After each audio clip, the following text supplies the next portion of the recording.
This is the first time I'm doing this type of presentation, and I'm pretty excited. That's what I tell all of our storytellers. You have to tell your brain you're not nervous, that you're excited. And you have to repeat it three times. So I'm excited to be here. I am very, very excited to be here. And I'm really especially excited to be here.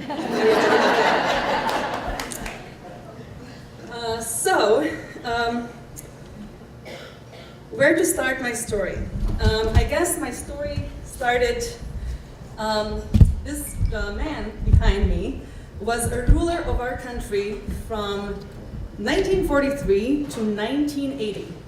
Josip Broz Tito. I don't know if any of you have heard of him, but when he passed away, when I was 4 years old, this long era of, had ended, and people really didn't get along. I really remember fantastic things about my childhood, not knowing that things were brewing. But it was a wonderful country with republics. You can see all of them, Slovenia, Croatia, Bosnia and Herzegovina, Serbia, Macedonia, Montenegro. There were 2 provinces, Vojvodina and Kosovo. 8 of these small republics are now independent countries. And we went through hell and back in the past 12 years. The crazy thing is that the very first war actually started in my Republic of Slovenia, and it lasted only 10, if I go back, it's on the very top. It's on the very top. But it was very far away from Serbia, so Serbia eventually just abandoned us, and after 10 days, only about 40 people passed away. But the extreme and long war continued in Croatia and Bosnia and Herzegovina, and ultimately 100,000 people died, and 2 million were displaced. But during the 10 days that there was war in Slovenia, it was very, very intense because no one was expecting it. It was the end of June. I turned 15. The summer had just started. And there was tanks moving around our country, and constant air raid sirens, and there were barricades in the capital of our city. And like I said, it was really the very beginning. I think as the thing progressed, we were sort of expecting, and it became normalized. We got used to it. But initially, it was really, really shock. It was like living in a movie, but it really wasn't a movie. I was really excited to look for a photo of, that's me, and my sister, of how I looked, because literally, I feel in a week, I lost all my, childhood innocence.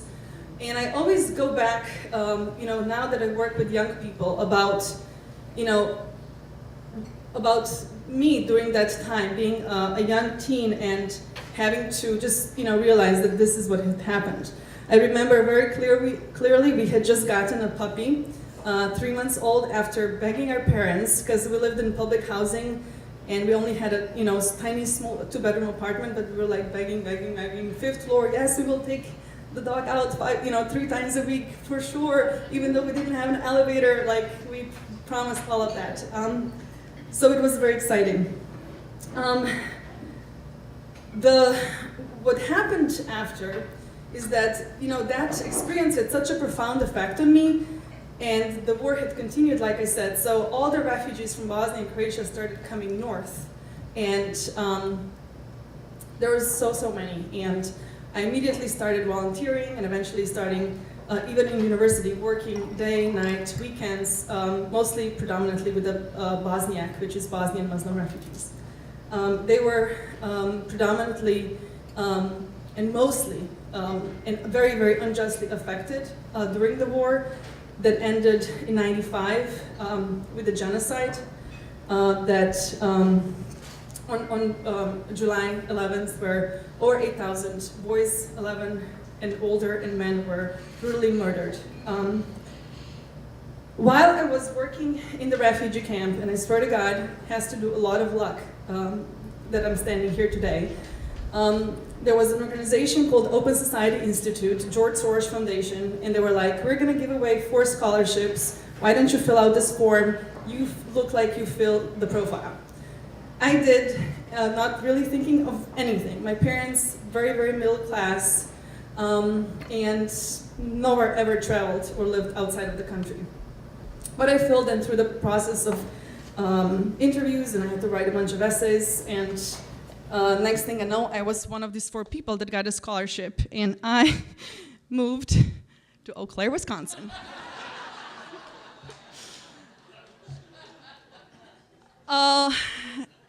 To make the story worse, it was an all-female dorm of 18-year-olds because they said international students cannot be trusted, although I was like much older and mature, I might say. And like, you know, they couldn't even drink. I mean, it was just crazy. Anyway, and it was quite something. And, you know, as immigrants, some people come by choice, some people are forced to flee. For me, it was love. In Eau Claire, Wisconsin, I met my husband. We are still together and have 2 daughters. But I was one of those people, look, America is great, but it's not that great, and I have a lot to do at home, so I really have to go back, because there's like refugee repatriation starting now, and you know, it's really brewing in Kosovo, so you know, like, I've got stuff to do. So I went back, and he went with me, we worked in Kosovo, and eventually 2001 came to New York University because I got another scholarship to go to grad school there. When I was done, and I actually, everybody was saying, oh, you should do a PhD, you know, in another private university, your future is gonna be set. I was like, well, but my New York professor keeps on saying Baltics, and it's Balkans. So I don't think I should be studying Bosnian genocide in New York City. So I went back, to a huge surprise to everybody. And I was like, well, I'm just going to study my research back home. So I did an oral history degree interviewing the survivors of the war in Srebrenica, of the genocide. Yes, so very, very intense. The only thing I can say that made me survive this 4 years was giving birth to 2 babies. So I was like, oh, there is life and death, like a lot of death, but there is also life. So that constant reminder kept me going. And which brings me to 2012, where our daughters were 3 and 5, and my husband said, you know, we really should think about, you know, where we want to raise them. And at a time, you know, as much as I loved my country and believed we should really do everything, I should do everything to help heal the country, I, like so many immigrants, was dealing with 2 little children, females, I might say, in a very, very sexist, you know, society where females weren't really respected. And I just said, you know what, it's not just me. I have to think about my daughters too. So we moved to Minneapolis, 2012, became homeowners too, for the first time. In fact, I was even telling my husband, like, oh my gosh, I don't think we should get a house because, you know, socialist propaganda was like, oh, like you will have so much work, you'll have to replace the roof, like all these things. I was like, they totally brainwashed me. I was like, I think we should live in a condo, like no house. But now it's all great and I love it. But I'm telling you all this is I couldn't get a job. Everybody was like, New York University, that's awesome, but what is this? University of Nova Gorica? I was like, Nova Gorica. And they were like, what? Anyway, it didn't sound very good. And like any, you know, immigrant, in fact, we did a book on immigrant entrepreneurship. You know, a lot of immigrants become entrepreneurs, not because they're incredible entrepreneurs, but because they are fed up with not being respected. And they're like, you know what? I can do better. And even if I build from scratch, it's still going to be better than someone being my boss. So that's what I do. A group of us came together. And we were like, we don't like what's happening. Like, we immigrants need to step up. We need to start sharing our stories. You know, oral history, digital narratives, this was all coming together. And you know, someone wrote a book, Green Card Stories. We're like, this should be an organization. It was like 2 years before Trump, so we're like sensing something's brewing. And we're, you know, started a small nonprofit. I had a desk at the Intermedia Arts for 4 years, and really believed that we should create a platform where immigrants authentically share their stories, full stop. Because we felt we need to provide a counterweight. The narratives that were existing were about Ellis Island, a lot of it. Still, immigration through a historical lens. It was a lot about the undocumented folks who definitely need our support, but it's not the only narrative. It was a lot about the immigrants, it was a lot about the refugees and, you know, the global refugee crisis. And then it was, oh, the few cool stories, rags to riches. Yeah, let's talk about those. The 0.0001, you know, like Rihanna. And nothing made sense. The only thing that did make sense is that to really show, provide a platform for people to share their stories, like how they're actually working. In deep down, we did know that United States, despite current hurdle, it's just temporary, I think, has something really amazing to give to the world. If you look at the percentage of immigration in our country, is by far the largest of any other percentages in the world. And I truly don't like the word immigrant nation, because I think the voices of people that were brought here by force and the native voices are extremely important.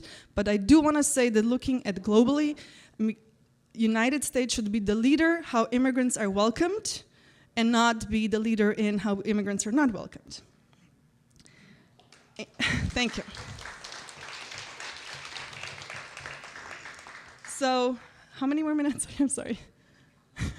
It's 18, 7, okay.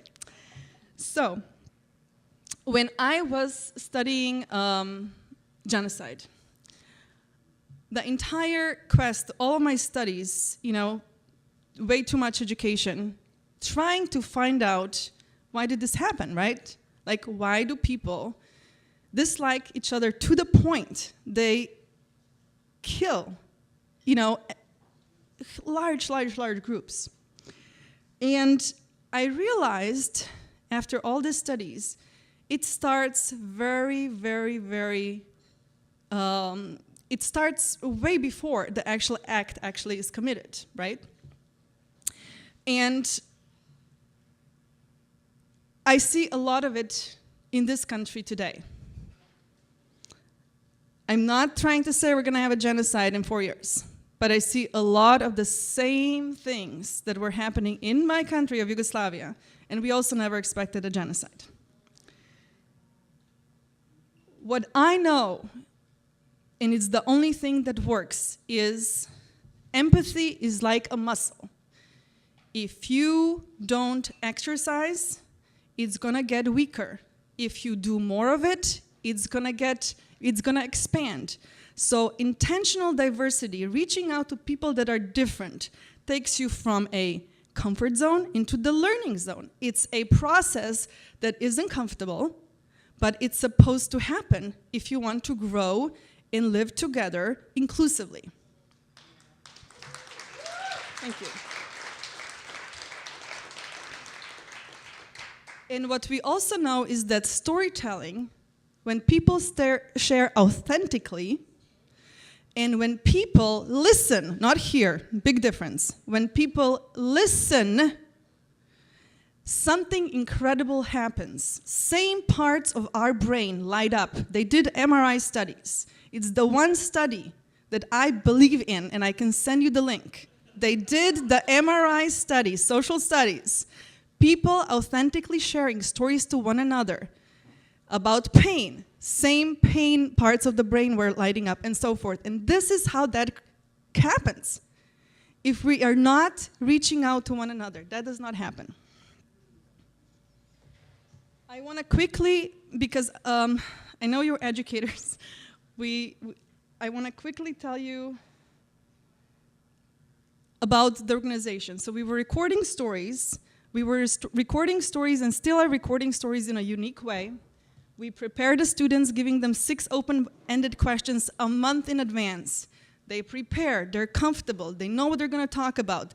We create safe space because we believe, in trauma-informed process that then they share the story.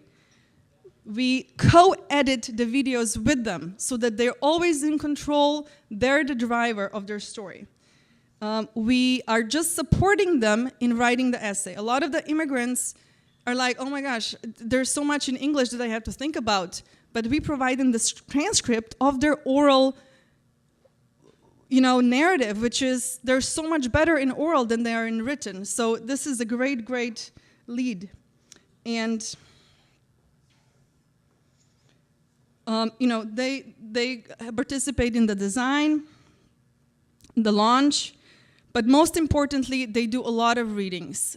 Readings for which they're compensated for, readings that are very well attended, and it's like I have Anna, my colleague here, and for us, this past 3 years has been insane because we went from, this is great resource to have, to Trump, to this is essential resource to have. How soon can you come to Alabama? So, in the past 3 years, we have expanded, and we have not only started publishing books, which are collections of the stories. There's a Green Card Youth Voices, Minneapolis, St. Paul. Has anybody heard of these books? Yes? Yes? 15,000 sold, and this year we got a national distributor. So Fargo has one, Atlanta has one. This year we worked with Milwaukee and Madison because it was very important for us to go to purple states. So super excited about that. We're also publishing adult stories. Collection of entrepreneur stories is already out. STEM Voices is coming out in the fall. Incredible stories, really.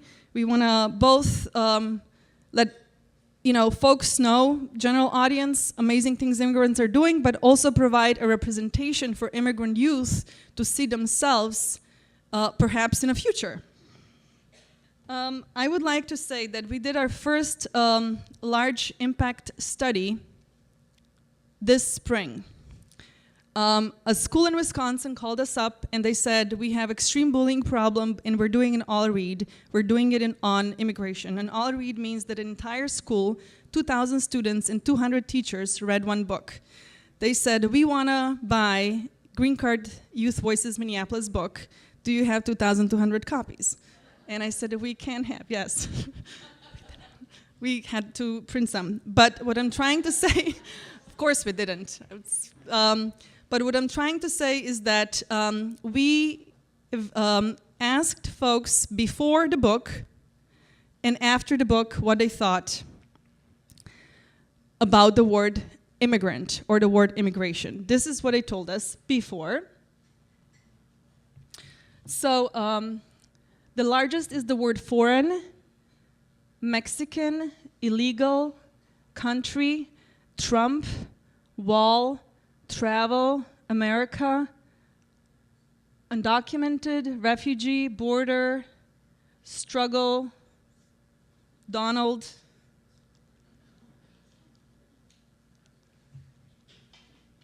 This is what happened after. Family, important, difficult, immigrant, story, struggle, hard, hardship, support, leaving, trying, successful, better, opportunity, lonely, and the word immigrant.